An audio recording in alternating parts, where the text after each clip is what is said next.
What's up, everybody? We're going to get right into the New Testament, Matthew chapter 8. Jesus heals a man with leprosy. Large crowds followed Jesus as he came down the mountainside. Suddenly, a man with leprosy approached him and knelt before him. "Lord," the man said, "if you are willing, can you heal me and make me clean?" Jesus reached out and touched him. "I am willing." He said, "Be healed." And instantly the leprosy disappeared. Then Jesus said to him, "Don't tell anyone about this. Instead, go to the priest and let him examine you. Take along the offering required in the law of Moses for those who have been healed of leprosy.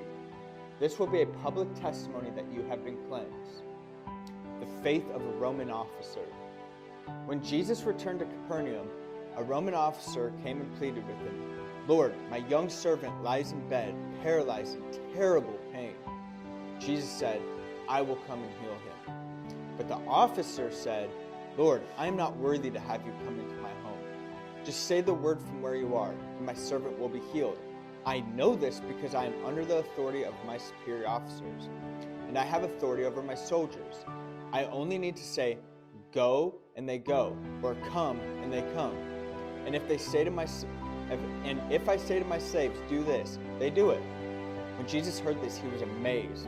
Turning to those who were following him, he said, "I tell you the truth, I haven't seen faith like this in all Israel. And I tell you this, that many Gentiles will come from all over the world, from the east and the west, and sit down with Abraham, Isaac, and Jacob at the feast in the kingdom of heaven. But many Israelites, those for whom the kingdom was prepared, will be thrown in outer darkness where there will be weeping and gnashing of teeth." Then Jesus said to the Roman officer, "Go back home because you believed it has happened." And the young servant was healed that same hour.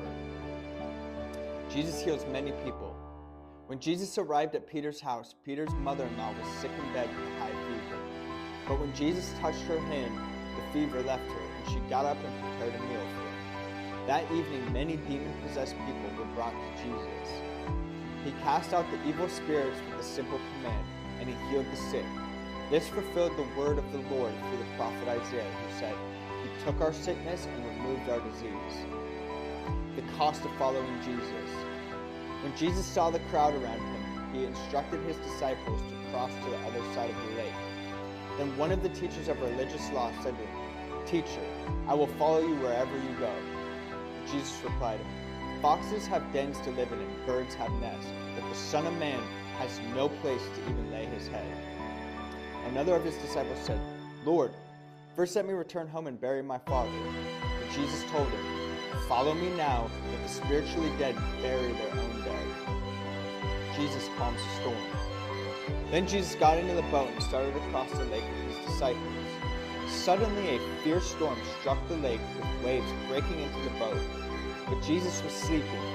The disciples went and woke him up, shouting, "Lord, save us! We're going to drown!" Jesus responded, "Why are you afraid? You have so little faith."